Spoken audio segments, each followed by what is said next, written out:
वाढवून काय द्यायचंय? पहिले 50 लाख होते ना शोभने साहेब. म्हणालो 50 लाखात हे साहित्य संमेलन होत नाही, ओढाताण होते. आम्ही 50ची एक नाही 2 कोटी करून टाकले होते. त्यावेळेस मग मी मुख्यमंत्री होतो. आता आपल्या शेतकऱ्यांना पण द्यायचे, लाडक्या बहिणींना पण द्यायचे.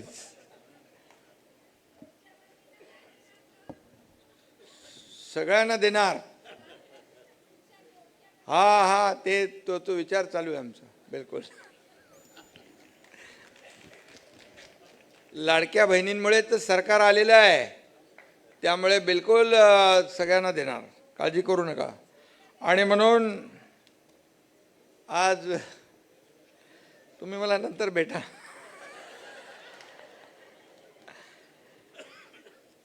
सरकार तुमचंच आहे, सर्वसामान्यांचं आहे. मराठी अभिजात मराठी भाषा गौरव सोहळ्याला उपस्थित उद्योग मंत्री आणि मराठी भाषा विभागाचे मंत्री उदय सामंतजी, परिवहन मंत्री प्रताप सरनाईकजी, अध्यक्ष महाराष्ट्र राज्य साहित्य व सांस्कृतिक मंडळ डॉक्टर सदानंद मोरेसाहेब,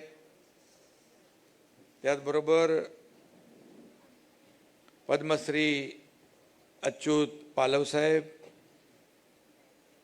प्राध्यापक प्रदीप ढवळजी, डॉक्टर रवींद्र शोभने साहेब, डॉक्टर किरण कुलकर्णी, डॉक्टर ज्ञानेश्वर मुळे, डॉक्टर मिलिंद जोशी, डॉक्टर प्रदीप कर्णिक, प्राचार्य अशोक चिटणीस, सर्व व्यासपीठावरील सन्माननीय मान्यवर आणि उपस्थित मराठी भाषेवर प्रेम करणारे सर्व लाडक्या बहिणी, लाडके भाऊ, लाडके पत्रकार पण आहेत, ते अंधारात दिसत नाहीत. खरं म्हणजे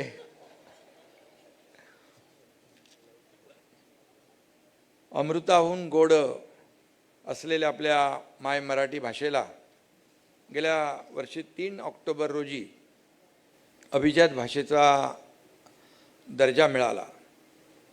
आणि तो दिवस खऱ्या अर्थाने सुवर्णाक्षराने लिहून ठेवण्याजोगा आहे असं मी त्यावेळेस म्हटलं होतं. आज 30 सुवर्णाक्षरं गिरवण्यासाठी 1 वर्षाने आपण ठाण्याच्या या गडकरी रंगायतांमध्ये जमलेलो आहोत. खरं म्हणजे उदय सामंतजींना मी धन्यवाद देतो, त्यांचं अभिनंदन करतो की हा जो काही आपण 3 ऑक्टोबर ते 9 ऑक्टोबर हा सप्ताह सोहळा आयोजित केला आहे, त्याचा आज समारोप होतो. इथे गौरव सोहळा समारोप 9 तारखेला होईल. गौरव सोहळा गडकरी रंगायतन ठाण्यामध्ये आपण केला, त्याबद्दल आपल्याला मनापासून धन्यवाद. कारण या गडकरी रंगायतांवर आदरणीय शिवसेना प्रमुख बाळासाहेबांचं प्रेम होतं आणि तितकंच धर्मवीर आनंदीगे साहेबांचंही प्रेम होतं. कारण हे गडकरी रंगायतांची निर्मिती शिवसेना प्रमुखांच्या संकल्पनेतून झाली. खऱ्या अर्थाने अभिजात भाषेला मानाचा मुजरा करण्यासाठी अभिजात मराठी प्रेमी आपण सगळे एकत्र आलेलो आहोत. मी माय मराठीच्या चरणी नतमस्तक होतो आणि तुम्हा सर्व मराठी प्रेमींचं मनापासून आजच्या या कार्यक्रमामध्ये स्वागत करतो. राज्यभर मराठी भाषेचा जागर सुरू आहे आणि खऱ्या अर्थाने अभिजात भाषा सप्ताहानिमित्त महाराष्ट्रभर वेगवेगळे कार्यक्रम होत आहेत. मगाशी उदय सामंतजींनी सांगितलं. विशेष टपाल तिकिटाचंही अनावरण झालं, पुस्तकांचं प्रकाशनही झालं, चर्चा परिसंवाद खूप सगळं काही मंथन चालू आहे. आणि त्यामुळे आपले कवी सुरेश भट म्हणतात, गे मायभू तुझे मी फेडीन पांग सारे, आणि न आरतीला ते सूर्य चंद्र तारे. अशा प्रकारचं सुरेश भटांनी म्हटलं आहे. मातृभूमी असेल किंवा मातृभाषा असेल, तिचे पांग फेडण्यासाठी साक्षात सूर्यचंद्र आले तारे आणण्याची कवी कल्पना भट यांनी केली. आणि म्हणूनच त्यांनी पुढं म्हणालेत, आमच्या उराउरात स्पंदते मराठी, आमच्या नसानसात नाचते मराठी, अशी गर्जना केली आणि मराठीचा डंका वाजवला. त्यांचे मनापासून अभिनंदन केलं पाहिजे. खरं म्हणजे अमृतातेही पैजा जिंके अशी ही आपली मराठी भाषा आहे. संवादाची, विचारांची, साहित्याची आणि आपुलकीची भाषा म्हणजे आपली माय मराठी आहे.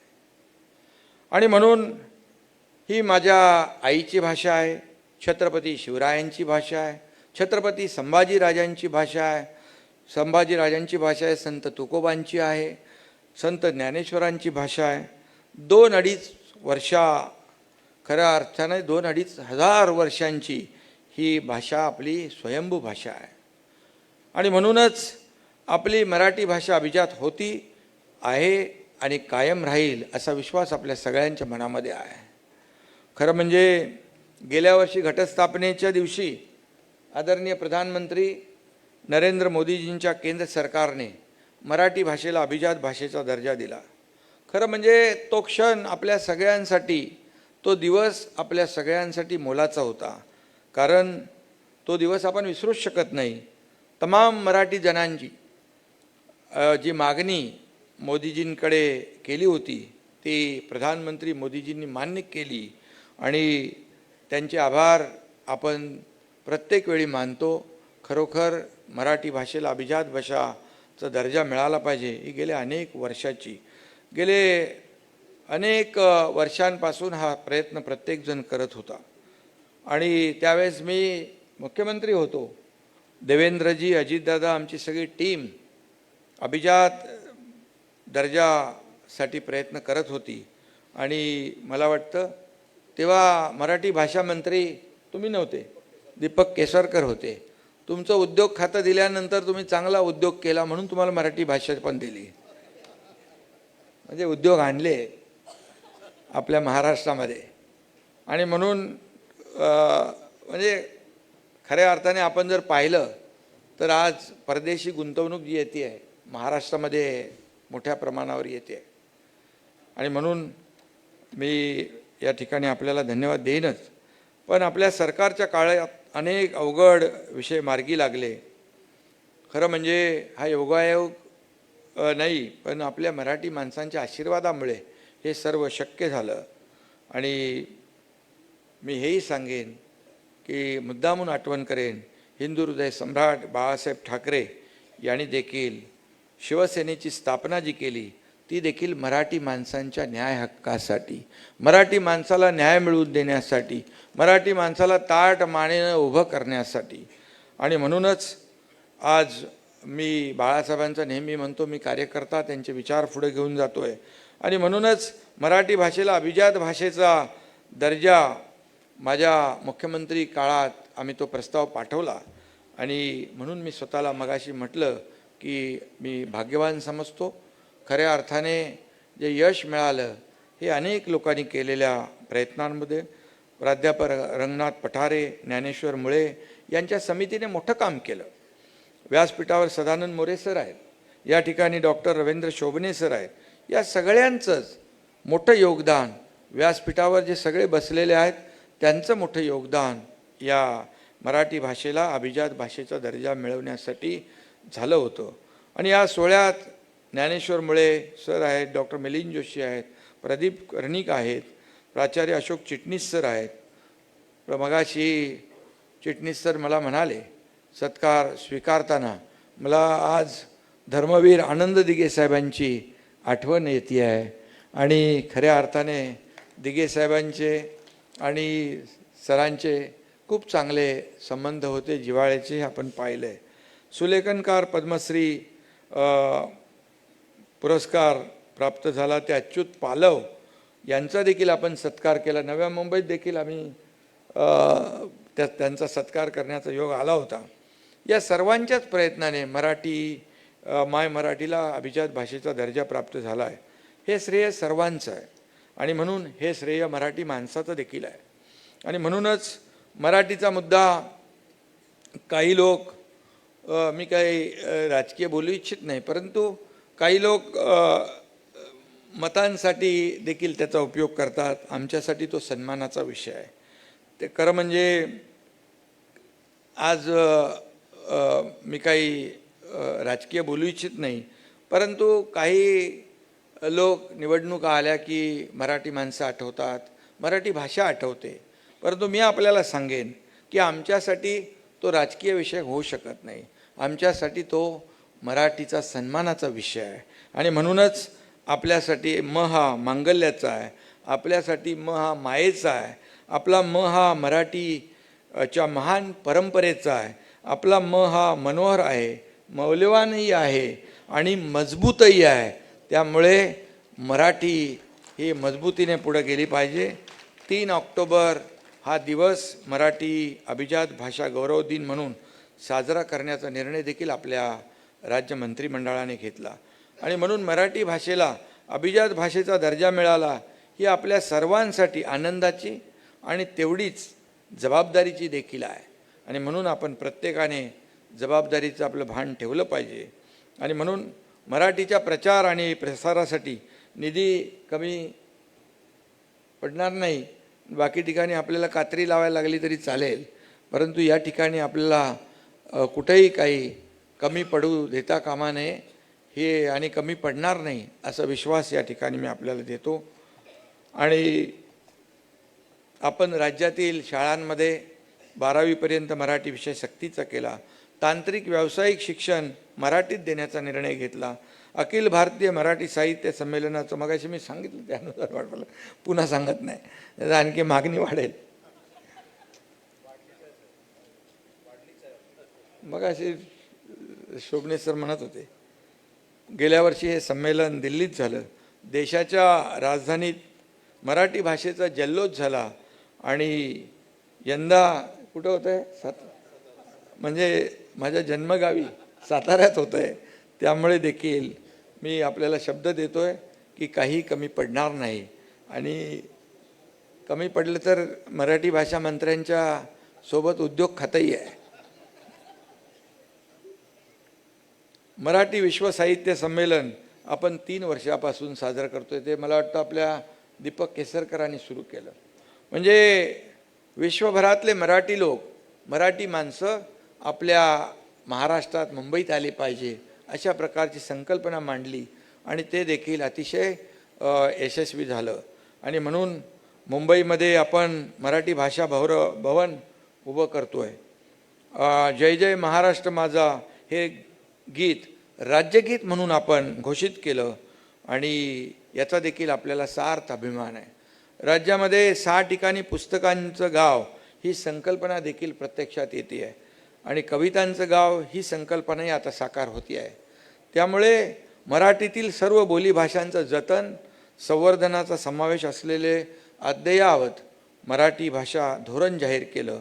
मराठीच्या बोलीचा अभ्यास, संशोधन याबरोबर भारतातील सर्व 450 विद्यापीठांमध्ये मराठी शिकवण्याची सोय होणंही आवश्यक आहे. त्यासाठी देखील आपण प्रयत्न करतोय.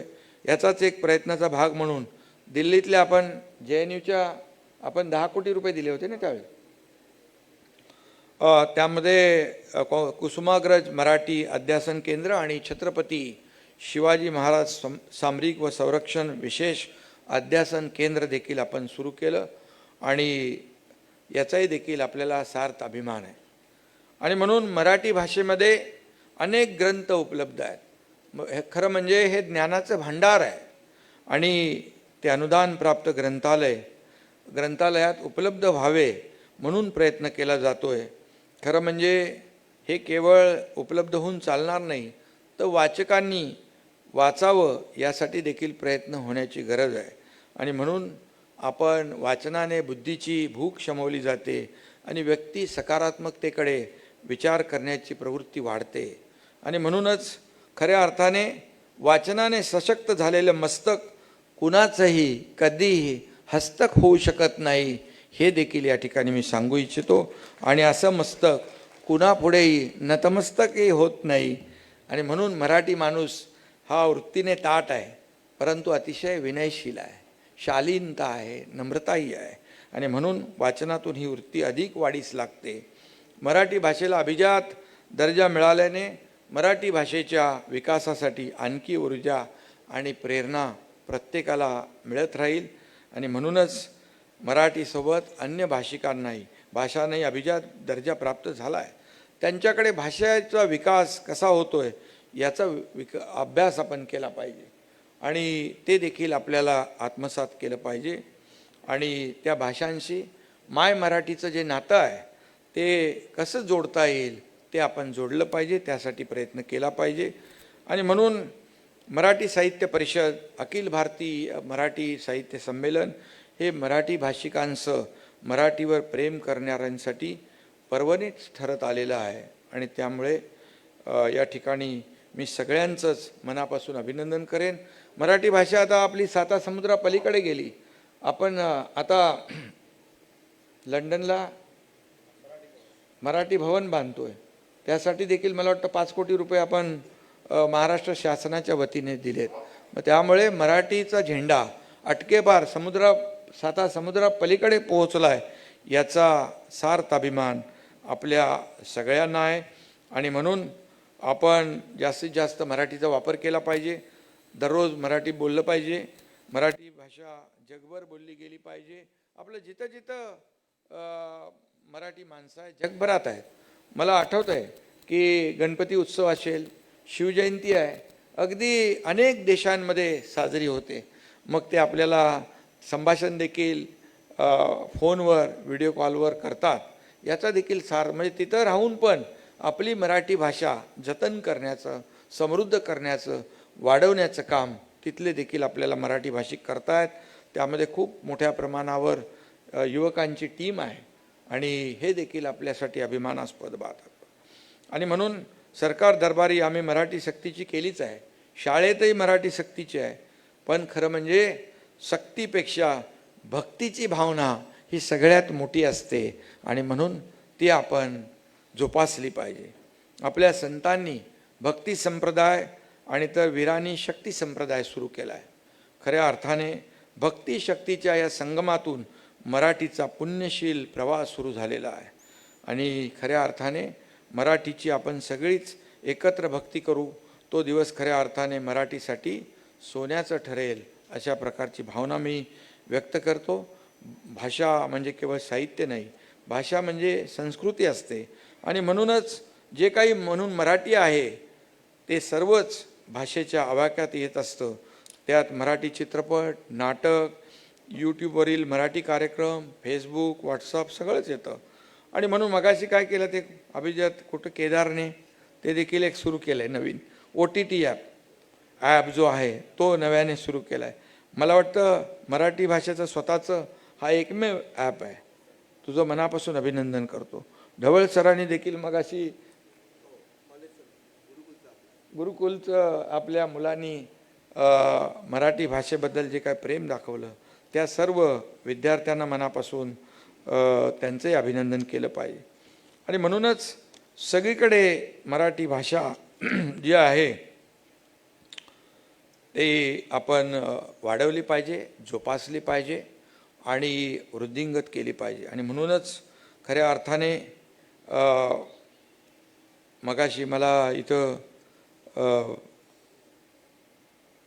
काही लोकांनी निवेदन दिलं की मराठी हक्काच्या आणि कायमस्वरूपी रोजगारासाठी देखील मराठी युवकांचं सक्षमीकरण झालं पाहिजे. मराठी भाषा केवळ संवादासाठी नसून ती ज्ञाननिर्मिती आणि रोजगार निर्मिती करणारी भाषाही आहे. हे आता मराठी भाषक समूहाच्या मनावर ठासवण्याची गरज आहे.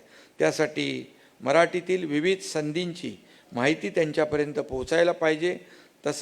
तशी यंत्रणाही निर्माण करायला हवी.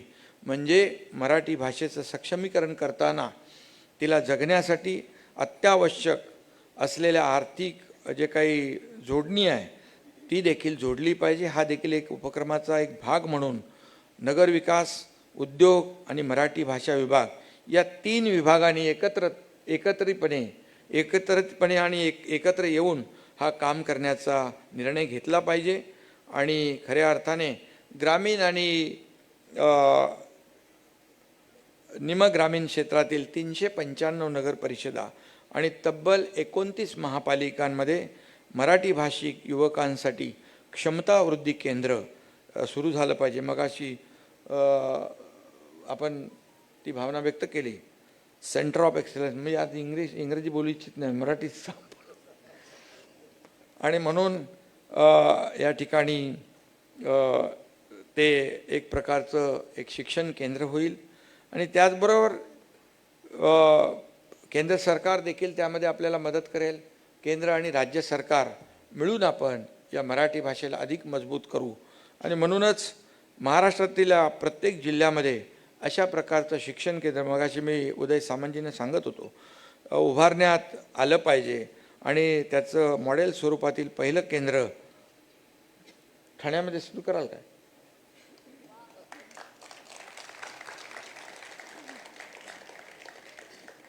आणि करतील लवकरच.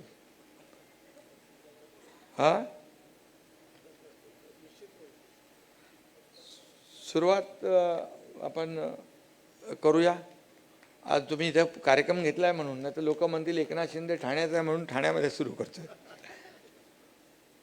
तसं ठाण्यात सुरुवात होते आणि मग ते मॉडेल सगळीकडे पसरतं महाराष्ट्रामध्ये. 2022ला पण आपण पाहिलेलं आहे.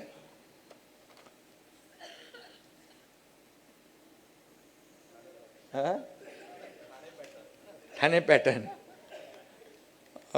त्यामुळे मी आपल्याला सगळ्यांनाच मनापासून शुभेच्छा देत असताना मराठी भाषिक युवकांना सक्षम करण्यासाठी नितीनजी आपण जे सूचना केलेली आहे, स्पर्धात्मक परीक्षांना सामोरं जाण्यासाठी मराठी युवकांना मार्गदर्शनाची आणि योग्य संदर्भ साहित्याची गरज असते. आणि त्यामुळेच या शिक्षण केंद्रांमध्ये देखील मराठी भाषिक विद्यार्थ्यांना संदर्भ साहित्य, अभ्यास साहित्य, मागील वर्षाच्या प्रश्नपत्रिका आणि मराठीमध्ये नमुना उत्तरे पुरवली जातील अशी देखील व्यवस्था केली पाहिजे. मराठी भाषिक उमेदवारांना क्लिष्ट संकल्पना अधिक स्पष्टपणे समजून घेणे शक्य होईल.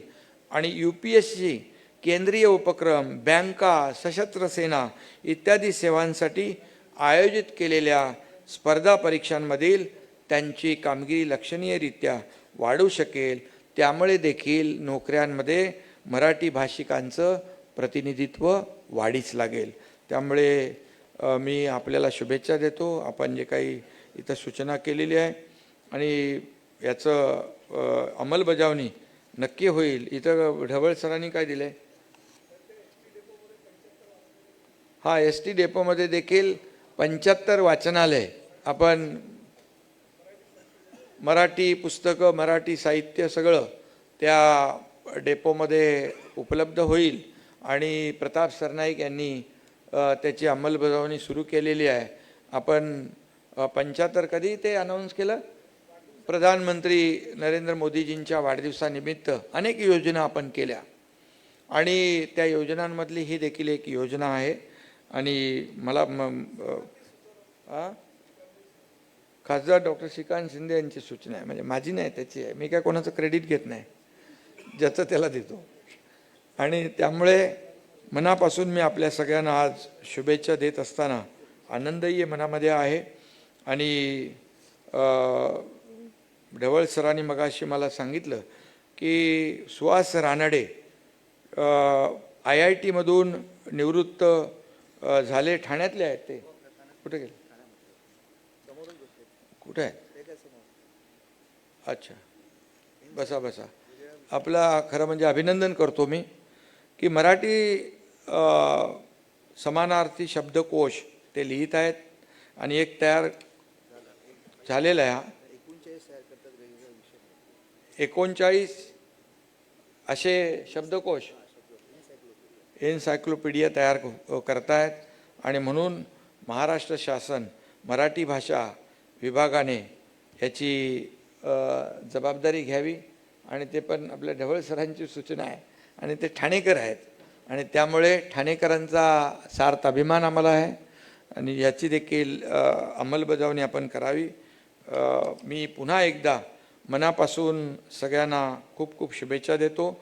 अभिजात मराठी भाषेचा गौरव सोहळा जो संपूर्ण महाराष्ट्रामध्ये सुरू आहे याला खऱ्या अर्थाने शुभेच्छा देतो. आणि आपल्या सगळ्यांनाच मी शुभेच्छा देत असताना या मराठी भाषेला अभिजात भाषेचा दर्जा मिळवून देण्यासाठी काही नावं मी घेतली, परंतु काही पडद्याच्या मागे देखील अनेक लोकांनी यासाठी प्रयत्न केले. त्या ज्यांचं योगदान या मराठी भाषेला अभिजात भाषेचा दर्जा मिळवून देण्यासाठी झालेलं आहे, त्यांचं मनापासून मी अभिनंदन करतो, मनापासून शुभेच्छा देतो. आणि पुन्हा एकदा आपण पाठवलेला प्रस्ताव जो आहे, हा प्रस्ताव मान्य केला ते या देशाचे आदरणीय यशस्वी प्रधानमंत्री नरेंद्र मोदीजींचं देखील मी मनापासून अभिनंदन करतो. त्यांना देखील आपल्या सगळ्यांच्या वतीने धन्यवाद देतो. आणि पुन्हा एकदा मराठी भाषेच्या गौरव सोहळ्याला शुभेच्छा. धन्यवाद. जय हिंद, जय महाराष्ट्र.